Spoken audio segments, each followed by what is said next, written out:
Resulta que el salario mínimo para este 2022 subió un 22%. ¿A qué responde este incremento? ¿Quiénes serán los sectores más beneficiados? ¿De cuánta gente estamos hablando? Para eso ya tenemos en la línea al doctor Luis Munguía. Él es el presidente de la Comisión Nacional de los Salarios Mínimos en México, a quien le agradezco mucho nos tome esta llamada. Muy buenos días, doctor. Hola, buenos días, Priscila. Un saludo para ti y tu auditorio. Para que nos platique a qué responde este incremento del salario mínimo y si la gente, y si nos pudiera usted dimensionar este comparativo de hace unos días, por ejemplo, estábamos hablando con Eduardo Torreblanca, quien nos hablaba sobre el poder adquisitivo, cómo ha cambiado a lo largo de los años. Ahora, con estos incrementos al salario mínimo, ¿habrá más? ¿Habrá menos? ¿Frente a qué estamos?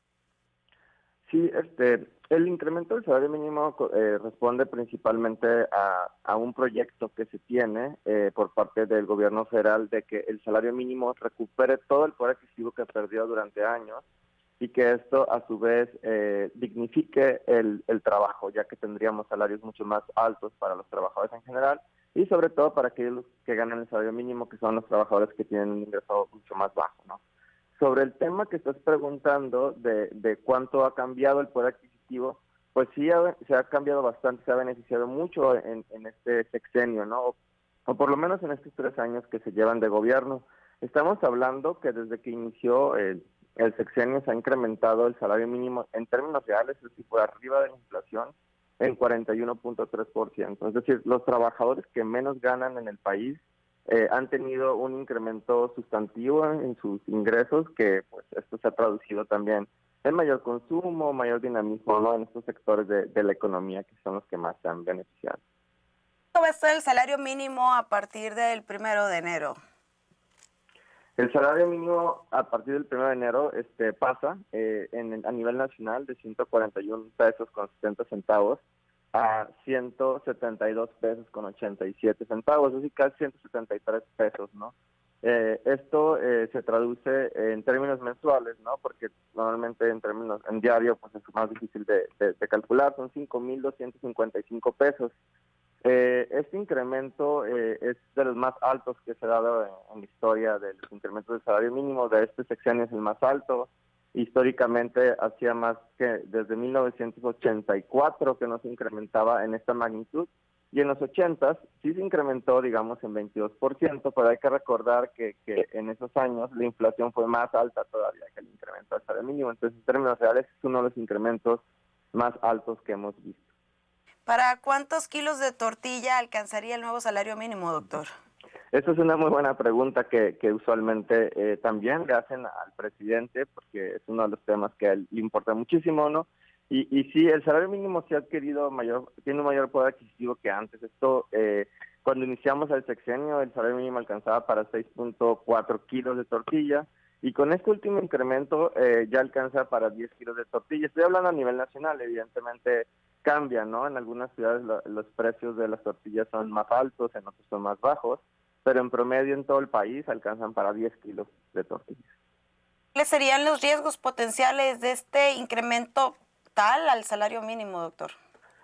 Sí, hay algunos riesgos, sobre todo de algunos sectores más pequeños de la economía. Nosotros creemos que no va a haber un impacto importante, digamos. Principalmente en las pymes, el incremento del salario mínimo tiene un impacto más alto que en las empresas más grandes. En promedio, en todo, digamos, para todas las empresas, este incremento de 22% significa o es un costo adicional de 1.3%. Así se traduce en un costo muy pequeño porque la mayoría de las empresas paga más que el salario mínimo o está muy por arriba del salario mínimo, ¿no? Es un salario que no le impacta a la mayoría de las empresas. Sin embargo, a las empresas más pequeñas, por ejemplo las pymes, sí es un impacto más alto, del 3%. Sin embargo, es un impacto más alto, pero a la vez las mismas pymes son quienes más se benefician del incremento del salario mínimo, porque los trabajadores al incrementar sus ingresos consumen más a nivel local, es decir, la gente pues digamos gana más y no va a ir a comprar productos en Estados Unidos o en otros países, sino simplemente a nivel local, en las tiendas que conocemos es donde empiezan a consumir más, y resulta que estas tiendas son pymes, ¿no? Las tiendas que venden aquí, digamos, cerca de nuestro domicilio, etcétera, pues son empresas más pequeñas. Entonces, en general, sí es verdad que el costo, digamos, va a ser un poco más alto para las empresas más pequeñas, pero también son aquellas que venden más a los trabajadores que ahora ganan más. En la zona libre de la frontera norte, ¿cuál sería el incremento? En la zona libre de la frontera norte también el incremento fue de 22%, pero en la zona libre de la frontera norte el salario mínimo ya es más elevado. Actualmente está en 213.39 pesos, ¿no? A partir del 1 de enero el salario mínimo se incrementa a 260.32. Esto es muy bueno porque hemos visto que la zona libre de la frontera norte es la que se ha mostrado más dinámica durante la pandemia y post pandemia. Actualmente el empleo, por ejemplo, en todo el país está creciendo alrededor del 4%, ya se recuperó en términos de, si lo comparamos con cómo estaba antes de la pandemia.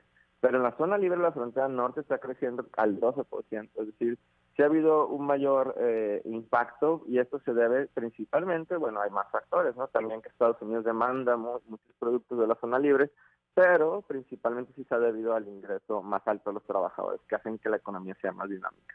Se hablaba también que este año 2021 había trascendido a nivel nacional y a nivel histórico también como el año donde la inflación no estaba tan mal desde el 2001.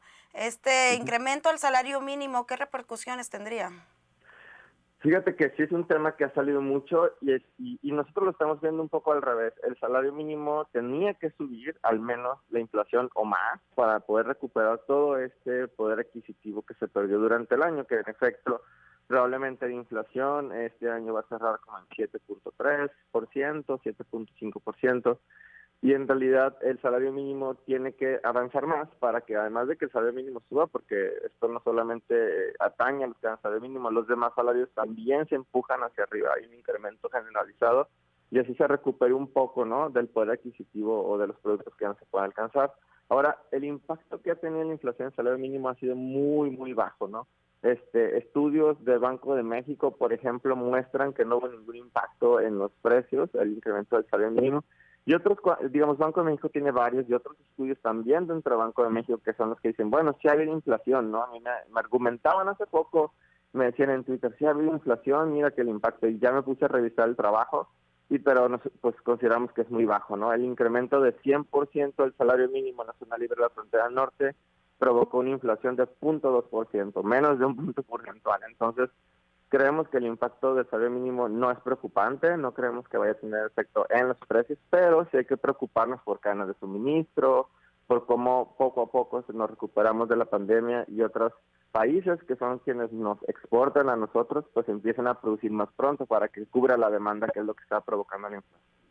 Doctor, algo que le gustaría agregar. A mí me gustaría que con base a su experiencia, y yo siempre aprovecho este espacio informativo y cuando tenemos en entrevistas pues gente que sabe de los temas económicos, siempre me gusta pedir algún consejo de finanzas personales que tanta falta hace a los mexicanos que nos las enseñen en la escuela. Ojalá en la primaria y en la secundaria nos dieran clases de cómo ahorrar, de cómo administrar los recursos domésticos. ¿Cuál sería la recomendación para este 2022 para tanta gente que dice, bueno, 2022 va a ser el año de mi recuperación económica, de saldar deudas, en su experiencia como economista?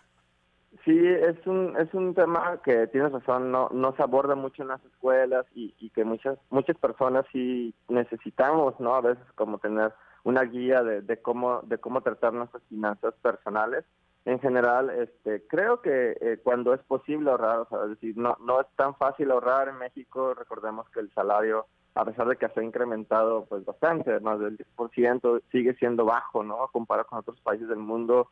La economía mexicana, a pesar de que crece y que las empresas grandes tienen incrementos muy altos, no incrementos, ganancias altas, la verdad la mayoría de los mexicanos pues no tenemos ingresos o no tienen ingresos que nos permitan ahorrar, ¿no? Pero si es el caso, digamos, ya que tengamos cubiertas las necesidades más básicas, educación, salud y alimentación, sí es importante ahorrar un poco del ingreso que se percibe cada mes.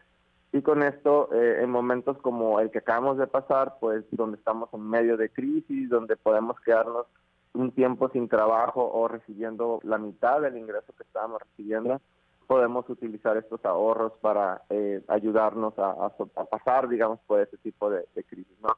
El año que viene vamos a tener un mayor crecimiento, evidentemente, porque es un rebote, es un efecto de que cayó, ¿no?, la economía en todo el país y muchos empleos que se van a empezar a recuperar. Entonces es un momento bueno para empezar a intentar ahorrar, si es posible. Digo, nuevamente no es lo más sencillo para todos y todas. Y también otra cosa que creo que va a ser importante el año que viene es observar muy de cerca los precios de los productos.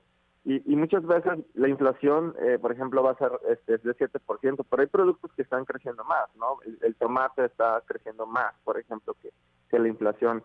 Entonces, otra recomendación es tratar de buscar aquellos productos que no están teniendo tanta inflación. A lo mejor, por ejemplo, el arroz es uno de los productos que ha caído su precio comparado con otros. Entonces, por ejemplo, empezar a consumir, pues de repente otros productos que a lo mejor no es común, digamos, en nuestra casa hacerlo, pero que sí nos puede ayudar a nuestros bolsillos para poder tener mayor poder adquisitivo de otros bienes, ¿no?